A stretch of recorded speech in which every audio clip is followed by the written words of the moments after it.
Akwụkwọ ọnụọgụgụ isi nke 24.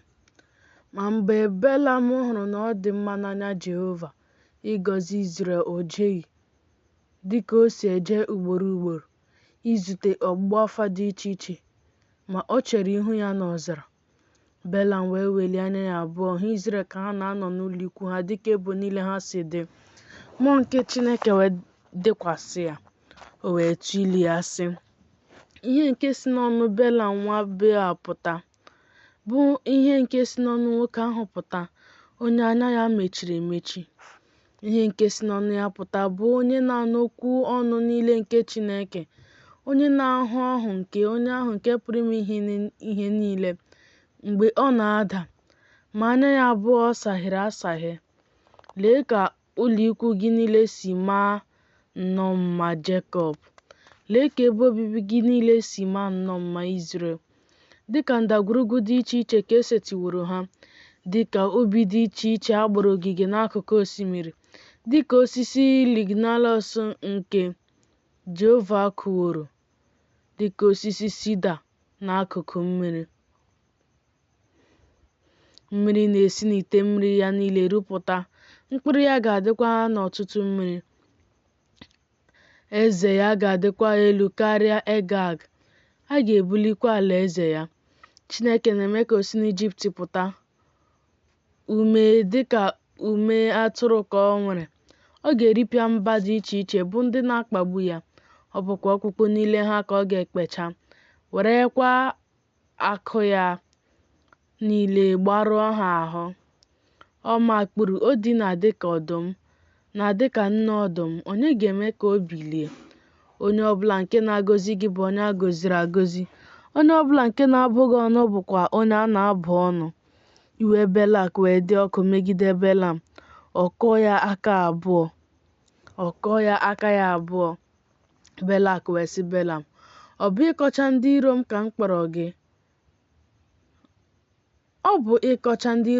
kpọrọ gị? Ma lee, ịgọziwo ha nnọọ ugboro atọ ndị a. Ma ugbu a gbalaga n'onwe gị, laa n'ebe nke gị. Asịrị m na m ga-asọpụrụ gị nke ukwuu, ma lee, Jehova egbochiwo gị na nsọpụrụ.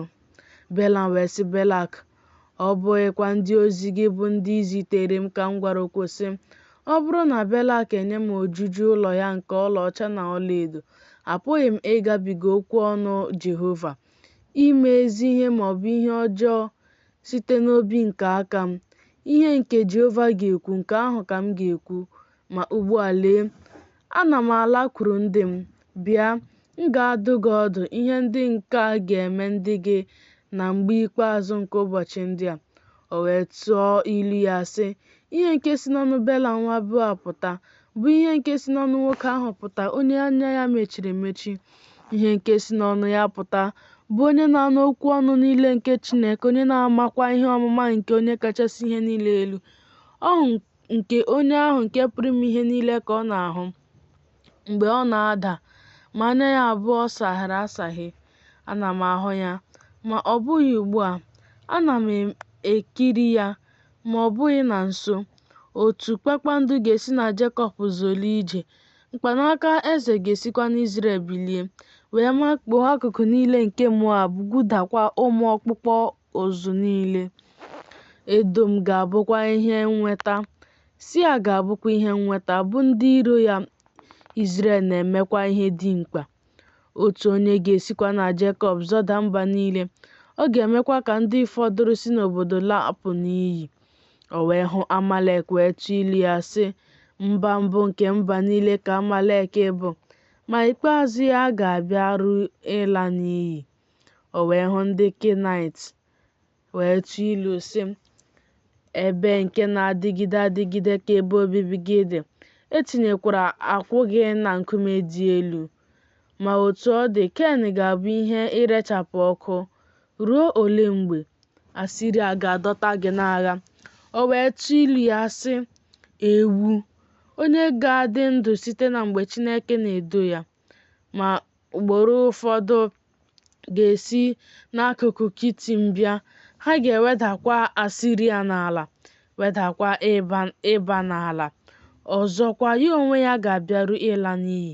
Belam wee bilie jee laghachi n'ebe ya. Ọzọkwa Belak jere n'ụzọ ya.